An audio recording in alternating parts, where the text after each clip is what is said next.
Riker's book! C.R.I.S.P.R. The Manual for Genetic Optimization by Conrad Riker, available now.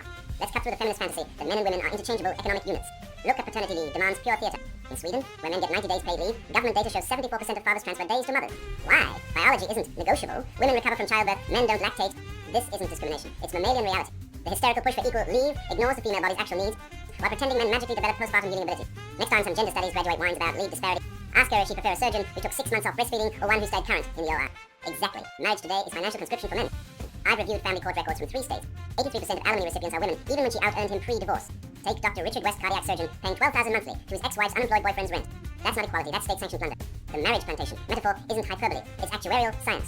Modern vows should include Ivy wed, and hereby forfeit all future assets, while assuming infinite liability. Until men regain authority proportional to their financial risk, matrimony is male suicide with champagne. They call it testing his survival skills. I call it gynocentric hazing. When your girlfriend accidentally gets you lost hiking to see if you can navigate, she's not evaluating competence. She's reenacting primitive mate selection rituals disguised as adventure. Behavioral ecologists at Cambridge documented this. 68% of women initiate fabricated crises to observe male stress response. My advice? Fail spectacularly. Strip naked, rub dirt on your chest, and declare you're founding a new tribe. Watch how fast her survival evaluation turns into an Uber request. Firestone's politics of the womb is academic poison.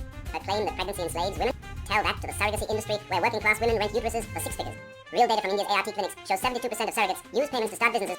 Liberation through capitalism, not Marxist whining. Meanwhile, elite feminists freeze eggs at 25, then scream oppression when fertility declines. Biology isn't tyranny, denying biological reality is. Male suicide isn't a mental health crisis. It's societal abandonment. CDC data shows men die by suicide 3.88 times more than women. Where's the outrage? Where are the ribbons?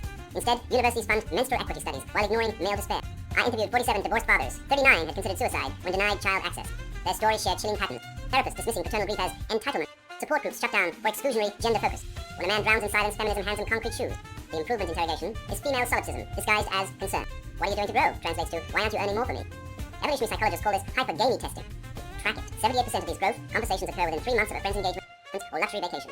My solution? Counter question. When did you last deadlift your body weight or read something not on a therapist's recommendation? Watch cognitive dissonance vaporize the moral high ground. Global citizenship is cultural chloroform. Open borders activists ignore Harvard's genetic admixture studies proving ethnic groups evolved distinct disease resistances. Mass migration isn't compassion, it's biological Russian roulette. Remember the H1N1 outbreaks in Norwegian villages with sudden Somali influx? 19% mortality versus 0.3% nationally. So your ancestors didn't survive plagues and famines, so you could virtue signal away their genetic legacy. Defending borders isn't xenophobia. It's immunological common sense. Body insecurity tests reveal female hypocrisy.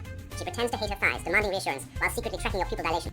UCLA psychologists recorded these traps. Women who criticized their looks, but later admitted using filters, scored 23% higher in mate manipulation. My field tested response: your assessment is accurate. Let's fix it.